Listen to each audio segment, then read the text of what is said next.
Durian. Do you remember your best friend? Do you remember what it was that drew you together? Probably some common interest. Well, tonight I'm at North Allegheny High School to meet a couple of best friends who were drawn together by a mutual problem, one that is all too common at high schools across the country: drugs. What is unusual about these two friends is they have found a mutual solution to their problem, namely religion and music. Now, John Walker and Rich Rossi reject the term Jesus freaks. In fact, they tell me that Jesus does not turn people into freaks. He turns freaks into people. You'll get a chance to meet them tonight after Liz tells you about the rest of tonight's show. At North Allegheny High School. We are back at North Allegheny High School to meet a couple of unusual young men whose school day begins much like it does for the other 1,400 students here.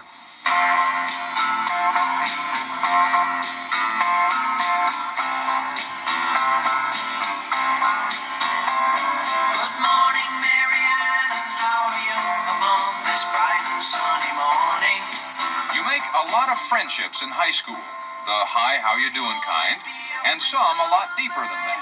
And it's true to say that a good friend is hard to find, but I'd like to think that you are a friend of mine.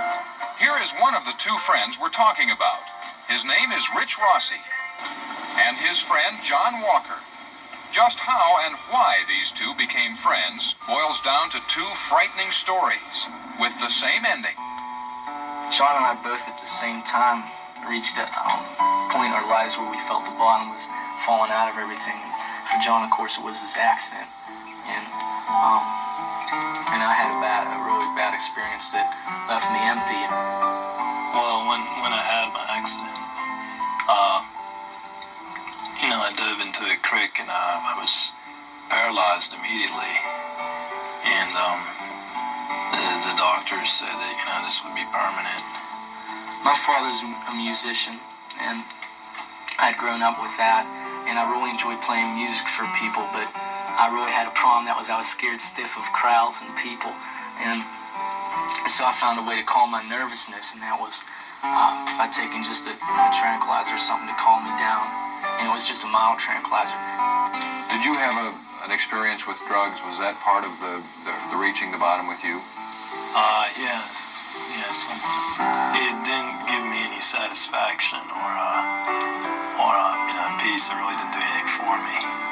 In May of 1979, when I went to the bottle and it was empty, and that night I had to play for 10 times more people than I ever had in my life, and I was very nervous and very apprehensive, and the bottle was empty. I didn't know what to do, and so I took another kind of tranquilizer. It can make you happy for a while, but then you come to a place where you need more than that, and I needed something that would be satisfy my soul.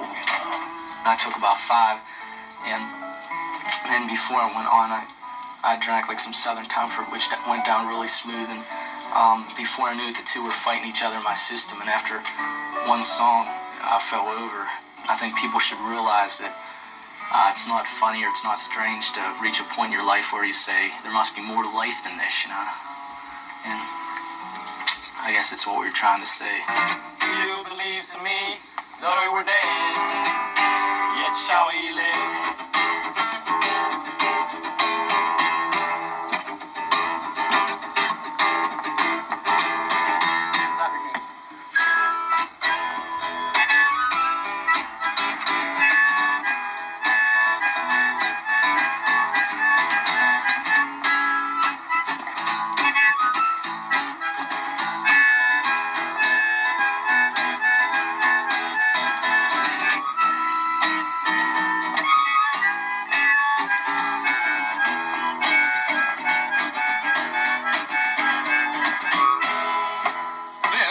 Rossi and Walker's common solution.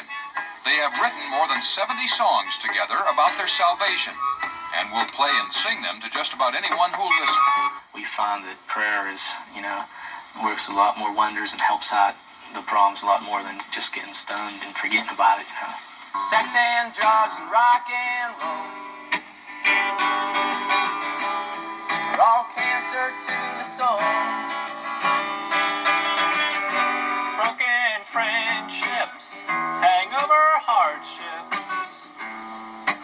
love lost on the wind.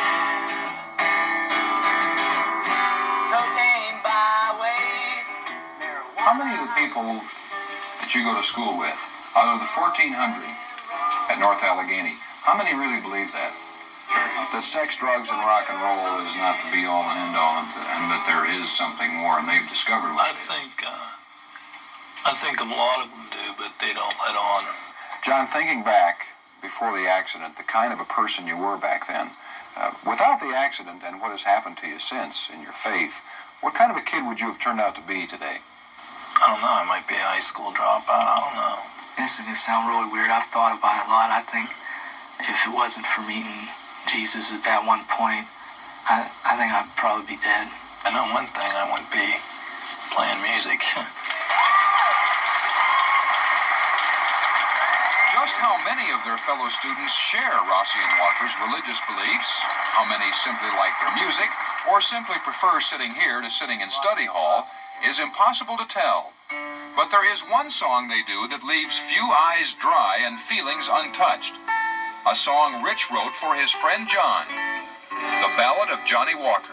Ladies and gentlemen, I'd like to tell you the story of my friend who almost met his faithful end when he dove to take a swim.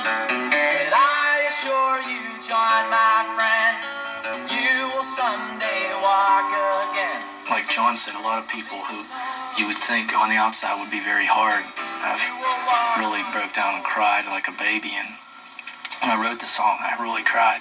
I just saw a vision of John and I being caught up in a year, along with all the other people who trust in the Lord. When you listen to the words of that song, what is your belief about the literal meaning? But maybe in this life I never will walk again. But I know that when I go to heaven and see Jesus Christ, that I will walk again. Ladies and gentlemen, now you've heard the story of my friend who almost met his faithful end when he dove to take a swim. I assure you, John, my friend, you will someday walk again. Please ignore